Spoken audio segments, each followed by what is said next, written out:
ये देखिए भाई, आपका जो है स्टडी मटेरियल मैंने ओपन कर लिया है और जो एक्स्ट्रा क्वेश्चंस है वो आपको करवाने वाला हूँ। तो वैसे तो आपका कोर्स कंप्लीट हो गया है, बट कुछ क्वेश्चंस है वो हम ट्राई करते रहेंगे। आईसीआई के स्टडी मटेरियल के, institute of cost accountants of India के स्टडी मटेरियल के, may be cost and management accountant जो इंडिया के बाहर बनते हैं उनके क्वेश्चंस ट्राई तो करते रहेंगे, जितना टाइम मिलेगा ऐड करते रहूँगा, क्योंकि ये क्वेश्चन चेंज नहीं होते इसलिए। वहीं मैं अगर टैक्स का पिक कर लूँ तो टैक्स में हर साल चेंज होते रहता है, तो बड़ी दिक्कत हो जाएगी। एक मिनट यहाँ पे देख लेता हूँ यार, मेरे पास स्टडी मटेरियल ओपन है अपने पास भी, और उसमें से मैं एक बार बस ये देखना चाहता हूँ कि कहाँ से आपको स्टार्ट करें करवाना, कहाँ से करें भाई। इलस्ट्रेशन नंबर 2 से कर लेते हैं, 3 से कर लेते हैं। इलस्ट्रेशन नंबर 3, हाँ इलस्ट्रेशन नंबर 3 से आपको कराता हूँ, जो कॉन्ट्रैक्ट कॉस्टिंग का है, पेज नंबर 9.15। ये आ गया आपका।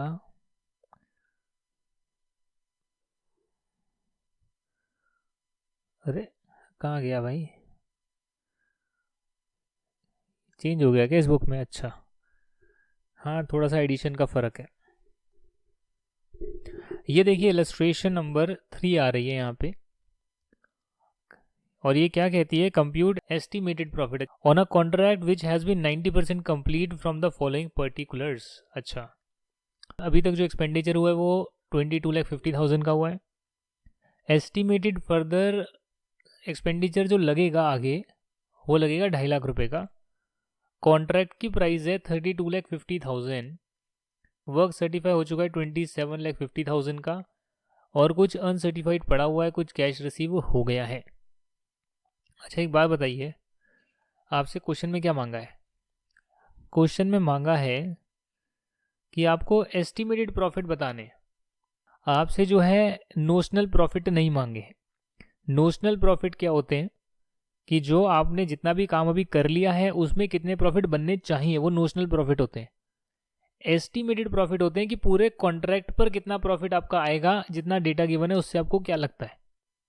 तो अगर कॉन्ट्रैक्ट का प्राइस गिवन है 32,50,000 और जो कॉस्ट गिवन है वो 22,50,000 लग चुकी है, 2.5 लाख और लग सकती है, तो यानी कि एस्टिमेटेड जो मेरी कॉस्ट है वो 25 लाख की है, और कॉन्ट्रैक्ट प्राइस अगर 32,50,000 का है, तो इसका मतलब एस्टिमेटेड प्रॉफिट जो पूरे कॉन्ट्रैक्ट पर होंगे वो निकल कर आ गए 7.5 लाख रुपए। बात समझ गए आप? डेटा आपको क्वेश्चन में ज़्यादा दिया हो या कम दिया हो, आपको फ़र्क नहीं पड़ना चाहिए, because you are concern with the exact data. ज़्यादा नहीं चाहिए, कम नहीं चाहिए, जो ज़रूरत है वो डेटा होना चाहिए, तो काम बन जाएगा। इलस्ट्रेशन नंबर हम लोग 4 करेंगे। The following expenses were incurred on a contract, जिसमें भाई मटेरियल लगा है, मटेरियल खरीदा है आपने 6 लाख रुपए का। मटेरियल ड्रॉन फ्रॉम स्टोर्स है 1 लाख रुपीज़। 2,25,000 की वेजेस लगी है। प्लांट इशू किया है, प्लांट कहते हैं ना आप, जो प्लांट होता है, मशीन वगैरह होती है, वो इशू करी आपने 75,000 की। चार्जेबल एक्सपेंसेस कुछ लगे, और अपोर्शन इनडायरेक्ट एक्सपेंसेस भी लगे। जो कॉन्ट्रैक्ट है वो 20 लाख रुपीज़ का था, और स्टार्ट हुआ था 1 जनवरी 2028। पुराना तो लेंगे नहीं, नया लेंगे, ये तो जा चुका है 18, तो आगे वाला साल लेंगे, आने वाला साल लेंगे। The value of the work completed and certified up to 30 November 2028 was 13 lakh rupees, of which 10,40,000 were received in cash. Was received in cash, were received in cash, ठीक है।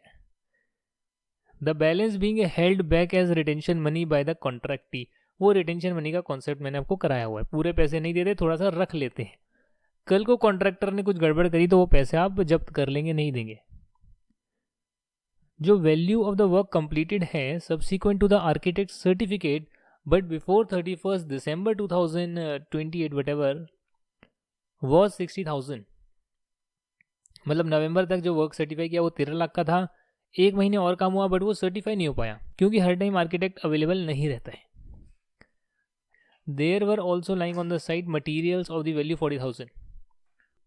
जब आपका जो है ये साल ख़त्म हो गया, तो तब जो है 40,000 का मटीरियल वहाँ पे पड़ा हुआ था, and it was estimated that the value of plant as at 31st December was 30,000। तो यानी प्लांट आपने इशू किया 75,000 का, इस पर डेप्रिसिएशन लगा, ख़त्म हुआ और 30,000 की वैल्यू का बच गया। आपको जो निकालना है वो आपको निकालना है कि वर्क कितना सर्टिफाई हुआ। Cost of work not certified क्या है, नोशनल प्रॉफिट निकालना है, एस्टिमेटेड प्रॉफिट नहीं निकालना। यानी कि दिसंबर 18 तक का प्रॉफिट निकालना है, जो खुद ही एक नोशनल प्रॉफिट है, यानी कहने के लिए निकाल रहे हैं, राइट। अब यहां पर हम देखते हैं क्या लिखा हुआ है। कॉन्ट्रैक्ट अकाउंट यहां पे गिवन है, कॉन्ट्रैक्ट अकाउंट। यहां पर जब हम कॉन्ट्रैक्ट अकाउंट बनाते हैं तो उसमें जो आपने मटेरियल परचेज करा 6 लाख रुपए का, वो आपने डाल दिया। ये कहाँ गिवन है, क्वेश्चन से उतार लिया मैंने। मटेरियल जो है स्टोर से आपने और मंगाया 1 लाख का, आपने डाल लिया। आपने जो है वेजेस डाल ली, प्लांट इशू डाल दिया, चार्जेबल एक्सपेंसेस डाल लिया, इनडायरेक्ट एक्सपेंस डाल लिया। क्वेश्चन में गिवन था कि भैया ये खर्चा लगा इस कॉन्ट्रैक्ट पे, तो वो सब डाल लिया आपने। चाहे आपने फिक्स्ड एसेट भी अपने कॉन्ट्रैक्ट के लिए दिया हो तो फिक्स्ड एसेट भी डाल लिया। अब जो प्लांट बच गया वो 30,000 का बच गया, यानी कि 75,000 का लाए, 30,000 का बचा हुआ है, तो इसका मतलब बैलेंस 45,000 लग गया होगा। बैलेंस 45,000 लग गया होगा। 40,000 का मटेरियल आपके पास बच गया। बात खत्म सर, इतना ही है? हाँ जी, बस इतना ही है। जो आपका वर्क सर्टिफाई हो गया वो 13 लाख रुपीज़ का है, और जो सर्टिफाई नहीं हुआ है वो 60,000 की कॉस्ट पर आ रहा है। अब जैसे ही आप ये सारा डालेंगे तो ऑटोमेटिकली आपके पास आ गया कि भैया 3,30,000 का जो है वो नोशनल प्रॉफिट हम रिकॉग्नाइज कर सकते हैं। क्योंकि ये जो वर्क सर्टिफाई आपने निकाला है 13 लाख का, क्वेश्चन में गिवन है, तो जो कॉन्ट्रैक्ट की प्राइस है 20 लाख, उसका जितना परसेंट कंप्लीट हो गया उतना परसेंट ये वर्क सर्टिफाइड हमने यहाँ लिखा है। यहाँ परसेंटेज टर्म्स में नहीं दे रखा, अमाउंट टर्म्स में दे रखा, इसलिए हमने डायरेक्टली अमाउंट टर्म्स में लिख दिया है। यही करना होता है क्वेश्चन में, से ज़्यादा कुछ नहीं है। और कॉन्ट्रैक्ट अकाउंट कैसे बनता है वो मैंने आपको सिखाया हुआ है ऑलरेडी। क्वेश्चन नंबर 5 देखते हैं क्या लिखा है। क्वेश्चन नंबर 5 कहता है, a contractor prepares his account for the year ending 31 December each year. He commenced a contract on 1 April 2021। तो इसमें 21 आ रहा है, 21 मान लेंगे। ये जो कॉन्ट्रैक्ट की इंफॉर्मेशन गिवन है वो 31 December 2021 के लिए गिवन है। आप इसको 21 मान सकते हैं या 2028 मान सकते हैं, whatever you want to take. Material issued इतना इशू किया, इतना वेजेस लगा, इतना सैलरी लगा, कॉस्ट लगी उस कॉन्ट्रैक्ट पे, सबको ऐड करेंगे। एक मशीन थी जो 2,60,000 की थी, जो साइट पर सिर्फ 146 डेज रही, और उसकी वर्किंग लाइफ जो है 7 ईयर्स की थी। जब ये मशीन पूरी की पूरी ख़राब हो जाएगी, यानी इसकी एक्सपायरी हो जाएगी लाइफ की, तब भी जो है 15,000 रुपये का इसका कबाड़ निकलेगा। एक सुपरवाइज़र है जिसको 8,000 रुपये प्रति महीना देते हैं, और उसने अपना पूरा टाइम इस कॉन्ट्रैक्ट पे नहीं दिया है, इस कॉन्ट्रैक्ट पे उसने जो है अपना सिर्फ आधा टाइम दिया है। All other expenses and administration charges amount to 1,36,500 rupees. तो और कुछ खर्चे भी लगे।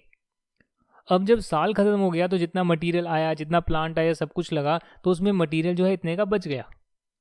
कॉन्ट्रैक्ट की प्राइस 20 लाख थी जो पहले हमने देखा था, बट यहाँ पर जो है आपको नहीं बताया कि वर्क सर्टिफाइड कितने रुपए का है। यहाँ आपको बताया है कि भैया 2/3 जो है, 2/3 ऑफ द कॉन्ट्रैक्ट है वो कंप्लीट हुआ है। The architect issued certificates covering 50% of the contract price and the contractor had been paid 7.5 lakh on account. भाई ये क्या दे दिया, ये बहुत ही कन्फ्यूजन है, समझ में नहीं आ रहा। तो मैं कहता हूँ कि मत समझो यार, जितना समझ में आता है उतना तो लिख लो। यही मैंने आपको नंबर 1 टिप दी थी जब मैंने एक वीडियो डाला था, how to attempt practical questions. आपको जो है क्वेश्चन में हो सकता है आपको सारी बातें ना क्लिक हो। आज जो हम स्टडी मटेरियल का क्वेश्चन कर रहे हैं, हो सकता है पेपर में कुछ घुमा कर दे दें। उस सिनेरियो में रट के जाएंगे क्या? The answer is no. आपका जो मेन मोटिव होना चाहिए कॉन्सेप्ट सारे क्लियर हैं, सारी बातें हमें समझ में आती है, क्वेश्चन को इंटरप्रेट करने की हम अच्छे से कोशिश करते हैं। जितने ट्राई करेंगे उतनी प्रैक्टिस बढ़ेगी, और उसके बाद जो है जितनी चीज़ें हमें मालूम है उतना हम पहले कर लेंगे। जैसे यहाँ पर मुझे पता है कि जितनी भी चीज़ें गिवन है यहाँ पर, तो उससे मैं बता सकता हूँ कि मटेरियल जो इशू करे थे वो क्वेश्चन से देखकर लिख लिया। कॉन्ट्रैक्ट की कॉस्ट ही तो निकालनी है और प्रॉफिट निकालना है। एक तरह से P&L अकाउंट ही तो है कि रेवेन्यू यहाँ पर आ रहा है, क्लोजिंग इन्वेंट्री यहाँ पर आ रही है, ओपनिंग यहाँ आ रही है, और जो और खर्चे लगे वो यहाँ आ रहे हैं। तो जब रेवेन्यू में से खर्चा माइनस कर लोगे तो प्रॉफिट आ जाएगा। कॉन्ट्रैक्ट अकाउंट, हालांकि कॉन्ट्रैक्ट जो है चल रहा है, खत्म नहीं हुआ है, इसके लिए जो इसके प्रॉफिट है उसे नोशनल प्रॉफिट बोलते हैं। अब यहाँ पर आप देखेंगे कि मटेरियल इशू कितना किया वो आपने क्वेश्चन से उतारा। वेजेस कितनी लगी, 5,65,600 क्वेश्चन से उतारा। फोरमैन की सैलरी थी 81,300, आपने क्वेश्चन से उतारा। जो मशीन थी वो 2,60,000 की आई, वो यहाँ अपने क्वेश्चन से उतारा। हालांकि आपने इसको साइट पर 146 डेज के लिए यूज़ किया, तो उस 146 डेज का यूज़ करने के बाद कितनी वैल्यू बचेगी वो आपने यहाँ लिख दी। मटेरियल आप लेकर आए, मटेरियल यूज़ करने के बाद कितना बच गया वो आपने यहाँ लिख दिया। क्लोजिंग इन्वेंट्री, P&L में क्लोजिंग इन्वेंट्री आती है ना, हाँ जी, वो लिख दिया आपने। सुपरवाइजर ने 8,000 रुपये प्रति महीना से काम किया और 9 महीने काम किया, क्योंकि ये क्वेश्चन में गिवन है कि आपका जो कॉन्ट्रैक्ट स्टार्ट हुआ था वो 1 अप्रैल से स्टार्ट हुआ था। 31 दिसंबर का आप कॉन्ट्रैक्ट अकाउंट बना रहे तो 9 महीने हुए। अब ये 9 महीने हुए तो 8,000 प्रति महीने को 12 से मल्टीप्लाई नहीं करेंगे, 9 से मल्टीप्लाई करेंगे। ये आपको देखना पड़ेगा कि हाँ, यहाँ पर जो है 1 अप्रैल को कॉन्ट्रैक्ट स्टार्ट हो रहा है, 31 दिसंबर तक हम बना रहे हैं। अब उसने अपना आधा टाइम दिया, तो पहले आपने पूरे उसकी 9 महीने की सैलरी निकाली और फिर आपने 2 से डिवाइड करा और ये बताया कि कॉन्ट्रैक्ट अकाउंट के हिस्से में कितनी जाएगी। एडमिनिस्ट्रेटिव चार्जेस कितने लगे वो भी आपने डाल दिए। तो आपने जो है सारे के सारे यहाँ पर चीज़ें डाल दी हैं। कॉस्ट जो क्लोजिंग मशीन आ रही है, मशीन की वैल्यू आ रही है, वो आपने कैलकुलेट कर ली है। 2,60,000 का कॉस्ट था, 15,000 का स्क्रैप बचेगा, 7 साल चलेगा, तो 1 साल का डेप्रिसिएशन आ गया। और आपने देखा 146 डेज यूज़ करा तो उसके हिसाब से डेप्रिसिएशन कितना आएगा वो आपने माइनस कर लिया 2,60,000 से। तो आपको पता लग गया ये क्लोजिंग वैल्यू बचनी चाहिए इस मशीनरी की। यहाँ तक ये बात क्लियर है। तो अब हम आगे डिस्कशन स्टार्ट करेंगे। अब जो ये यहाँ पर एक पॉइंट लिखा हुआ है, इसको समझने की ज़रूरत है कि ये क्या कहता है। ये पॉइंट कहता है the contract price is 20 lakh rupees और दिसंबर 31 तक 2/3 of the contract was completed. 2/3 of the contract was completed, तो कितना कंप्लीट हो गया हमें उससे मतलब नहीं है। पहले हम ये देख लेते हैं कि वर्क सर्टिफाई कितना हुआ है। तो 2/3 का मतलब कितना होता है मालूम है आपको? 2/3 का मतलब क्या होता है? 6 लिख दिया मैंने, 2/3 लिख दिया ना। 2 डिवाइडेड बाई 3 मतलब 0.66 मतलब अगर आप 100 से कर लोगे 66.66%, 6 बार%। ये हम छोटी क्लासेस में करते थे। अब ये 66.66% कहते हैं, इसके 2 हिस्से कर लिए कि इसमें से जो 50% पोर्शन है, 66 का 50 नहीं, 66 में से 50 वो जो है वर्क सर्टिफाई हो चुका है। और बाकी का कितना बच गया? 16 बच गया, 16.66%। ये जो है अनसर्टिफाइड है। तो क्या आप कॉस्ट निकाल सकते हो या नहीं निकाल सकते? आप मुझे बताइए। क्या कह रहे हो सर? मैं ये कह रहा हूं कि जो भी आपने अभी तक कॉस्ट लगाई है वो कॉस्ट खुद ही जो है वो 66.66% कॉस्ट है एक तरह से। क्या मैं यहां पर ये देख सकता हूं कि उस कॉस्ट का कितना % जो है अनसर्टिफाइड है? क्या ये मैं देख सकता हूं? नहीं देख सकता, आपको बताना है। अगर 66.66% काम हो गया है और उसमें से 16.66% अनसर्टिफाइड है, तो 16.6 बार डिवाइडेड बाय 66.66% ये आएगा 25%। यानी 66.66% का 25% जो है वो वर्क अनसर्टिफाइड है। तो क्या जो मेरी यहाँ पर कॉस्ट लगी, मेरी ये कॉस्ट लगी सर, और माइनस इतना बच गया, तो दिस माइनस दिस कितना आएगा बताइए आप मुझे। ये सारी की सारी कॉस्ट लगी मेरी, जैसे हम लिखते हैं ना, opening stock plus purchases minus closing में इतना बच गया, तो यानी मेरा कॉस्ट कितना आया? 10,49,000 आया। ये 10,49,000 का जो 25% है वो वर्क अनसर्टिफाइड है। कर दिखाओ सर, कर दिखाओ, ऐसे नहीं मानेंगे हम। 10,49,000 कैलकुलेटर पे कर रहा हूं, डिवाइडेड बाय 4, 262250, ऐसा ही कुछ आएगा ना। ये आ गया वर्क अनसर्टिफाइड। यहाँ बुक में कैसे किया मुझे नहीं पता, मैंने आपको अपने तरीके से बता दिया कि भैया इतना वर्क आपका जो है काम पूरा हो गया है, इसके 2 हिस्से कर लिए, 50% अलग, 16.66% अलग। तो ये जो है अनसर्टिफाइड है। तो मैंने देखा कि 66.66% का ये कितना बनता है, तो 25% बनता है। यानी कि जितना वर्क मैंने काम कर लिया है उसकी कॉस्ट अगर 10,49,000 है तो उसका 25% अनसर्टिफाइड होगा, और बाकी जो है सर्टिफाइड होगा। तो बाकी कितना है? 50%, टोटल का 50%। और टोटल कितना है सर? टोटल 20 लाख है ना, 20 लाख टोटल है ना। तो उसमें से 50% कितना हो गया? 50% सर्टिफाइड है, तो 50% की वैल्यू कितनी आ गई? 10 लाख। वर्क सर्टिफाइड की तो आप कॉन्ट्रैक्ट से वैल्यू निकालते हो और अनसर्टिफाइड की आप सिर्फ कॉस्ट लिखते हो। जब आपने ये करा तो आपके पास ये करने से आपका कॉस्टिंग का नोशनल प्रॉफिट आ गया। आखिरी क्वेश्चन करेंगे हम आज की क्लास का, क्वेश्चन 7 में आपको करवा चुका हूँ और उसके बाद क्लास को कंप्लीट करेंगे। नेक्स्ट क्लास में जो है इसके पीछे की एक्सरसाइज में आपको कराऊंगा। वैसे पीछे देखा जाए तो एक्सरसाइज का क्वेश्चन 1 है, 2 है और 3 है, तो ये 3 क्वेश्चन मैं आपको डिस्कस करूंगा नेक्स्ट क्लास में, जिसके बाद आपका ये चैप्टर कंप्लीट हो जाएगा। ये देखिए इलस्ट्रेशन नंबर 6 आ रही है। Messrs Bansals constructions company limited took a contract for 60 lakh rupees expected to be completed in 3 years and the following particulars relating to the contract are available। यानी 3 साल में कंप्लीट होगा, 2026, 2027, 2028। हम फ्यूचर की बात करते हैं ना सर, हम पिछले की बात क्यों करें, वो तो जा चुका है, 2018 2019 तो जा चुका है, आगे वाला देखते हैं। तो हर साल गिवन है कि मटेरियल जो लगा वो इतने का लगा, वेजेस इतने की लगी, ट्रांसपोर्टेशन कॉस्ट लगी, अदर एक्सपेंस लगा और क्यूमुलेटिव वर्क सर्टिफाइड इतना था। क्यूमुलेटिव का मतलब क्या होता है सर? क्यूमुलेटिव का मतलब होता है कि आपने आज ना 10% काम किया, मेहनत करी, ये मान लेते हैं आज आप 2 घंटे पढ़े, कल आप 5 घंटे पढ़े, तो क्यूमुलेटिव होगा 2 + 5 7। अगले दिन आप पढ़े 5 घंटे और तो 12 हो जाएगा, फिर आप पढ़े 6 घंटे, तो यहाँ पर कितना 18 हो जाएगा। ये क्यूमुलेटिव है, यानी आपने ऐड कर लिया, पुराने सालों में नई कॉस्ट को ऐड कर बताइए कि जो फर्स्ट ईयर में 13.5 लगे, उसके बाद एडिशनल कॉस्ट लगकर टोटल बन गया 45 लाख और एडिशनल कॉस्ट लगकर टोटल कॉन्ट्रैक्ट प्राइस जो है जो 60 लाख का था वो 60 लाख पहुंच गया, क्योंकि 100% काम हो गया।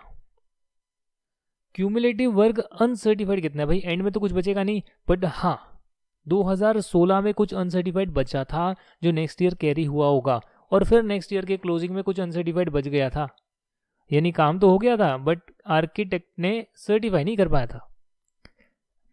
3 लाख का प्लांट हम लेकर आए थे स्टार्ट में और उसको 25% रेट पर हम डेप्रिशिएट करते हैं WDV मेथड के हिसाब से, यानी हर बार 25% यूज होता है, बाकी कैरी डाउन होता है, अगले साल उसका 25% यूज होता है, फिर कैरी डाउन होता है।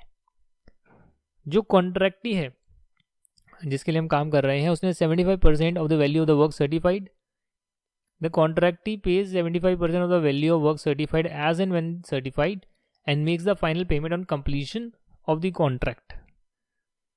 जितना भी सर्टिफाई करेंगे 75% पे होगा और एंड में जो है पूरा पेमेंट हो जाएगा। आपको जो है अकाउंट बनाने हैं, कॉन्ट्रैक्ट अकाउंट बनाना है और एस्टिमेटेड प्रॉफिट लॉस बताना है। ठीक है सर, ये हम काम करके दिखा सकते हैं, बहुत आसान है, क्वेश्चन से उतारना है और कुछ नहीं करना है। ये देखिए ये क्वेश्चन में दे रखा है, इसे आप उतार लीजिए नंबर फर्स्ट ईयर में 6.75 लाख, 6,20,000, 30,000, 30,000 और प्लांट 3 लाख का आया, पर 25% डेप्रिशिएशन के बाद 75% बच गया, कैरी डाउन हो गया। वर्क कितना सर्टिफाइड क्वेश्चन में गिवन है 13.5 लाख का, अनसर्टिफाइड भी क्वेश्चन में गिवन है। ये आपके पास कॉस्टिंग बिल का नोशनल प्रॉफिट नोशनल लॉस आ गया, नोशनल लॉस आ गया है। यहाँ पर जो हम चीज़ लिख रहे हैं कैरी डाउन, ये अगले साल आप ब्रॉड डाउन करेंगे, मतलब 2,25,000 वर्क सर्टिफाइड, वर्क अनसर्टिफाइड, इसको ब्रॉड डाउन करेंगे और फिर और एडिशनल कॉस्ट यहाँ पर आप लगाएंगे। ये देखिए 10,50,000, 9,90,000, 75,000, सारी की सारी वही कॉस्ट लगी है। और जो प्लांट आपने ब्रॉड डाउन किया उसका 25% माइनस होकर बाकी और कैरी डाउन होगा नेक्स्ट ईयर में, क्योंकि 25% डेप्रिसिएशन की रेट है, यानी जितना भी आप यूज़ करते हैं वो 25% यूज़ कर रहे हैं, ऐसा माना गया है। कितना वर्क जो है सर्टिफाइड क्यूमुलेटिव हो गया 2 साल का मिलाकर 45 लाख हो गया सर। ओपनिंग आ रहा है ना, और लगा और इतना कैरी डाउन है, इतना सर्टिफाई हो गया, इतना अनसर्टिफाई हो गया, टोटल ये रहा, ये आपके पास कॉस्टिंग का नोशनल प्रॉफिट आ गया। थर्ड ईयर में जो यहाँ पर कैरी डाउन आपने किया है वो नेक्स्ट ईयर में आप ब्रॉड डाउन करेंगे, प्लांट की वैल्यू भी और जितना वर्क हो गया है काम, जितना नहीं हुआ है उसका भी वैल्यू आप ब्रॉड डाउन करेंगे। क्या material, wages, transportation cost, other expenses लगा वो आपने यहाँ देखा और यहाँ से आपने उतार लिया, यहीं से उतारा है ना। जो प्लांट है अगेन उसका 75% वैल्यू बच जाएगा, 25% यूज हो गया, 75% कैरी डाउन होगा। अब ये कॉन्ट्रैक्ट खत्म हो गया, दूसरे कॉन्ट्रैक्ट में चले जाएगा। जब आपका पूरा कॉन्ट्रैक्ट हो जाएगा तब आप जो है कॉन्ट्रैक्ट के अकाउंट में 60 लाख रुपए डाल देंगे, यानी ये क्रेडिट कर लिया अकाउंट, उसका डेबिट कर लिया, वो डेटर बन गया आपका, उससे 60 लाख लेने हैं और कॉस्टिंग का भी जो यहाँ पर है नोशनल प्रॉफिट है, ये नोशनल प्रॉफिट सिर्फ इसी साल का आया है, क्योंकि ब्रॉड डाउन और कैरिड डाउन, करेंट ईयर में इतना डाला, पहले से इतनी वैल्यू थी, इतनी बच गई, तो सिर्फ करेंट ईयर का नोशनल प्रॉफिट लॉस आपने कॉस्टिंग पीरियड में डाला है। यानी नोशनल प्रॉफिट लॉस यहाँ डाला, नोशनल प्रॉफिट यहाँ डाला, नोशनल लॉस यहाँ डाला, तो टोटल मिलाकर एस्टिमेटेड प्रॉफिट पूरे कॉन्ट्रैक्ट से निकल कर आ गया 6,07,563। यहाँ पर आप चाहते तो कॉन्ट्रैक्टी अकाउंट भी बना सकते थे और भी बहुत कुछ कर सकते थे, एंट्रियाँ पास भी कर सकते थे, बहुत चीज़ें हो सकती थी। इलस्ट्रेशन नंबर जो 7 है वो हम ऑलरेडी क्लास में कर चुके हैं, ये हो चुकी है क्लास में। अब जो है आपका यहाँ पर जो प्रैक्टिकल क्वेश्चन आएंगे वो आपके 3 प्रैक्टिकल क्वेश्चन मैं नेक्स्ट क्लास में कराऊंगा और फिर आपका ये चैप्टर कंप्लीट हो जाएगा। और आने वाली क्लासेस में जो आपका बजटरी है, स्टैंडर्ड है, मार्जिनल है, उसके हम क्वेश्चंस करेंगे बैक की एक्सरसाइज के। और बस ऐसे ही आपका जो है कॉस्टिंग पूरा कंप्लीट होगा और हम एक्स्ट्रा क्वेश्चंस करते रहेंगे। भले ही कोर्स कंप्लीट हो जाए बट क्वेश्चंस आपके होते रहेंगे। चलिए फिर मिलते हैं नेक्स्ट क्लास में। Thank you so much and bye bye.